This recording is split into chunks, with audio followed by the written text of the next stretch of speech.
Mino baba moyo bora. Yeah.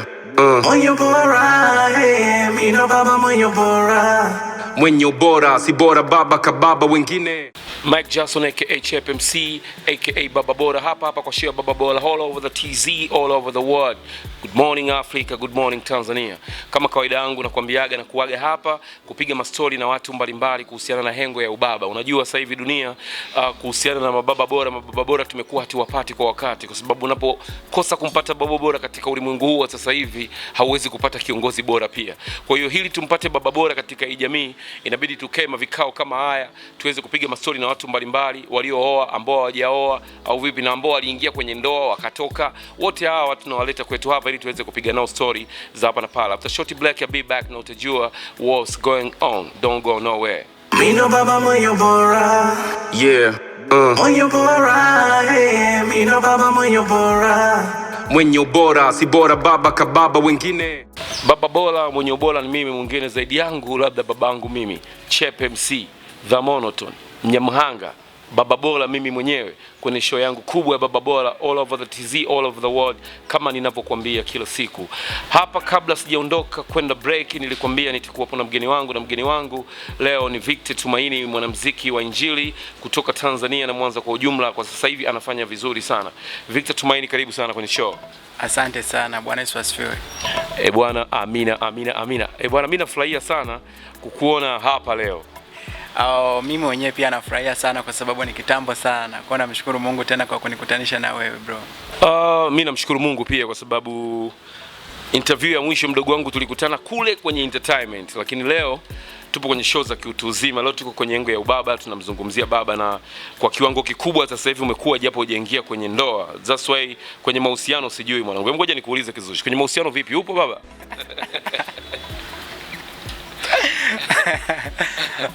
Kwenye mahusiano sipo.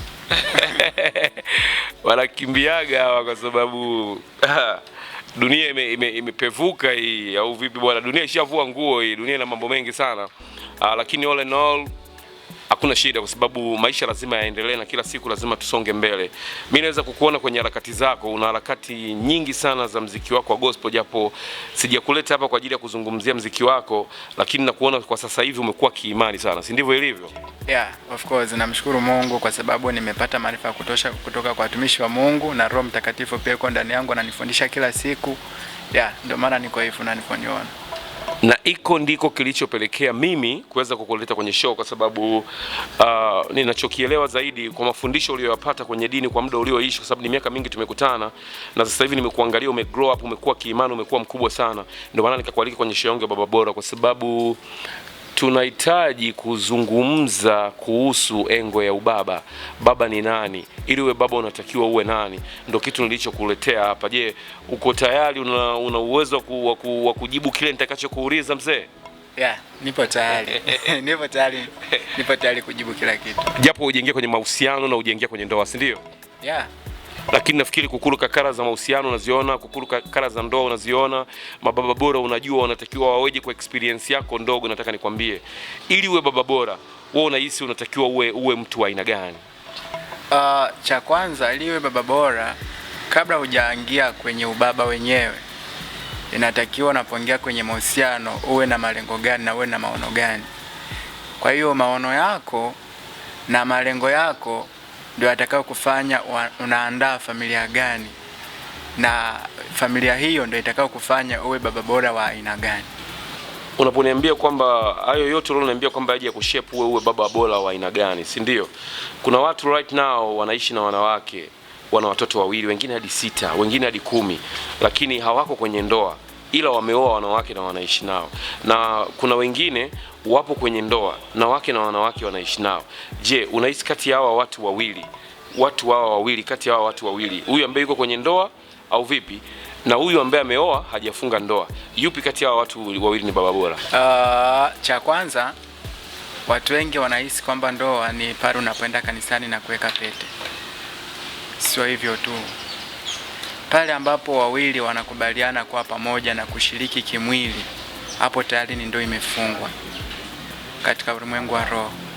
Na ndio maana wewe ambaye unaanza familia usichukulie kwamba unaenda kwa ajili ya kufanya tu zile nanili za kimwili peke yake. Hapana, unapofanya tu vile vya kimwili tayari kila kitu tayari ndoa pale iko. Yaani pale ndoa imeshaanza.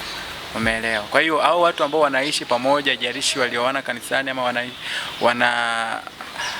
wanaishi kabla hawajaenda kanisani pale kuombea, wanakula viapo, ina maana tayari cha kwanza washaoana kwa namna gani? Tayari washakutana kimwili. Hiyo ni ndoa. So ili awe baba bora sasa, kwa ina maana hapo yule ambaye tayari ameshaombewa kanisani yuko kwenye ndoa, na huyu ambaye alienda kienyeji pia yuko kwenye ndoa, na wote wanaweza kuwa baba bora. Kwa namna gani? Anaweza kuwa baba bora kulingana na vile ambavyo mwenzi wake amemwandaa. Kwamba anaweza kuwa baba bora kutokana na yule mwenzi wake the way alivyomwandaa. Kwa hiyo unataka kuniambia baba bora anakuwa shaped kutokea kwa mke pia. Kama mke akishindwa kumtengeneza awe baba bora anaweza asiwe. Inategemeana kwa sababu iko hivi. Kuna watu wanaoana alafu na wale ambao wameoana kila mtu ana malengo yake katika ndoa hii.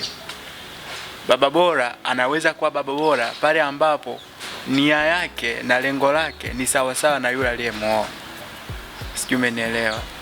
Kwa hiyo malengo alionayo yeye na ndio malengo alionayo yule mwenza wake, hicho ndio kitu kwanza kinachomfanya kuwa bora. Kwa hiyo yeye kama yeye anapokuwa naye pamoja, anamwambia bana, mimi nahitaji familia ya namna hii, anamueleza, kwa sababu baba kama baba inatakiwa kiongozi, ajiamini, ailinde familia yake, awe karibu na watoto wake, asishie tu kuleta pesa au aishie tu kwa kazini muda wote. Kuna wakati ukaribu wake ni muhimu sana kuliko hata fedha.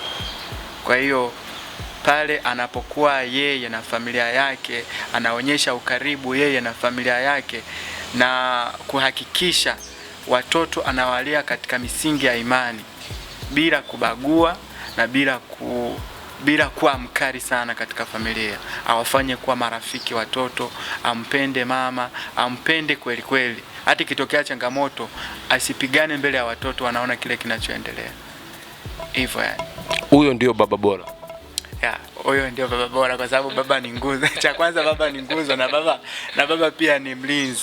Kwa hiyo inatakiwa simame kabisa kama simba. Au sio? Sasa wewe unaonitazama kupitia Star TV, hii show ni baba bora. Nafikiri umemsikia mdogo wangu Tumaini anakuambia kwamba baba bora sio tu kupeleka hela nyumbani watu wakala chakula, hapana. Unatakiwa ni love, peace and happiness katika familia, ndio utaitwa baba bora.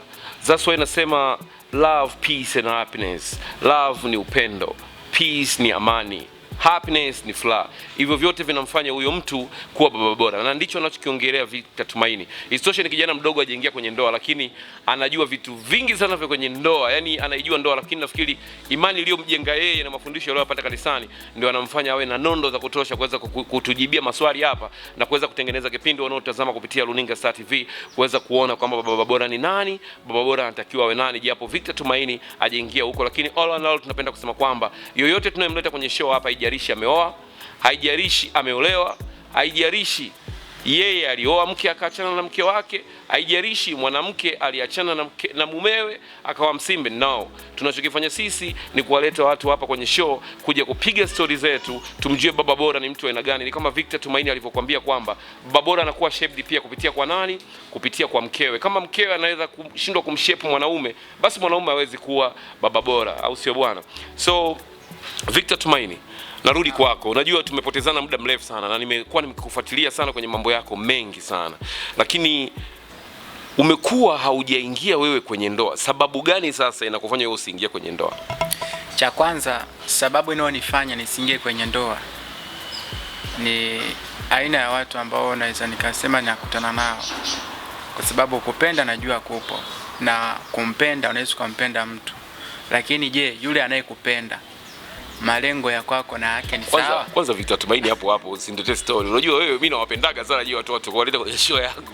Mwanzo nilikuuliza swali ukaniambia kwamba bro, mimi sipo kwenye relationship wala sijaoa. Alafu sasa hivi unaniambia kwamba wale watu ninaokutana nao wanakuwa sio wanaonitengeneza. Kwa maana hiyo ulishaingia kwenye mahusiano? Yeah, of course nisha kuingia kwenye mahusiano. Yeah. Ila kwa sasa sipo. Sasa hivi haupo. Yeah, na ndio maana nimekwambia kwamba wale watu ambao nilikuwa nakutana nao, malengo yangu mimi katika ndoa na wao nilikuta ni vitu vili tofauti. Kwa hiyo mimi siwezi nikafanya nini? Nikapoteza muda kwa mahusiano ambayo sijui yanahusiana na nini. Inabidi niondoke mapema kabla sijakosea, na kabla, unajua unaambiwa kwamba bora ukosee vyote lakini usikosee kuoa ama kuolewa. Kwa hiyo ninapogundua kwamba hapa ninapoelekea nakosea, basi moja kwa moja ule uhusiano na achana nao, na kisha namwomba Mungu kwa ajili ya wakati mwingine, Mungu kuniletea mtu mwingine ambaye ni sahihi. Kwani mke mwema anatoka wapi? Mke mwema anatoka kwa Bwana. Waambie kule anatoka kwa Bwana. Bwana nani? Mke mwema anatoka kwa Bwana Yesu au kwa Mungu. Ya, anatoka kwa Bwana Yesu au kwa Mungu. Na wewe ndicho unakingojea, si ndio? Ili Mungu afanye miujiza upate mke sahihi, si ndio? Ndio, lakini pamoja na yote kumbuka, mimi kuna kitu ambacho Mungu ameweka ndani yangu kinachoitwa maamuzi. Kwa mimi na uwezo wa kupenda. Umeelewa? Kwa hiyo mimi cha kumuomba Mungu, na muomba Mungu anionyeshe njia, anionyeshe yule mke mwema ni yupi. Na nitajua amenijibuje. Kuna wakati anaweza kaniletea kwa maono, kuna wakati anaweza kaniletea ndotoni, au kuna wakati anaweza kanikutanisha naye alafu nikawa na amani na huyo mtu nikampenda. Narudi hapo. Tunarudi kwenye society tunaoishi sasa, kwenye jamii. Ukiwa kama kijana wa Kitanzania na umeisha ishi sana makanisani, unakutana na watoto wazuri, walembo wazuri, wenye mvuto, wenye kujua mavazi yenye haiba nzuri ya kumvutia mwanaume yule ambaye anahitaji kupata mke, si ndio? Yeah. Kwa nini vijana wengi walioko mitaani au walioingia kwenye mahusiano wengi wanashindwa kuwa mababa bora? Kwa nini wanashindwa kuwa mababa bora? Kwa sababu cha kwanza, lengo la hayo mahusiano ni lipi? Na je, hilo lengo alilonalo yeye ndo alilonalo na mwenzie? Kwanza linaanzia hapo. Kwa kama lengo lake na lengo la huyo mwenzie viko pamoja, basi watakubaliana kujenga familia moja. Baada ya hapo inabaki ni jukumu lake kuhakikisha familia yake inapata ulinzi, kuhakikisha familia yake inapata mahitaji, kuhakikisha familia yake inapata uwepo wake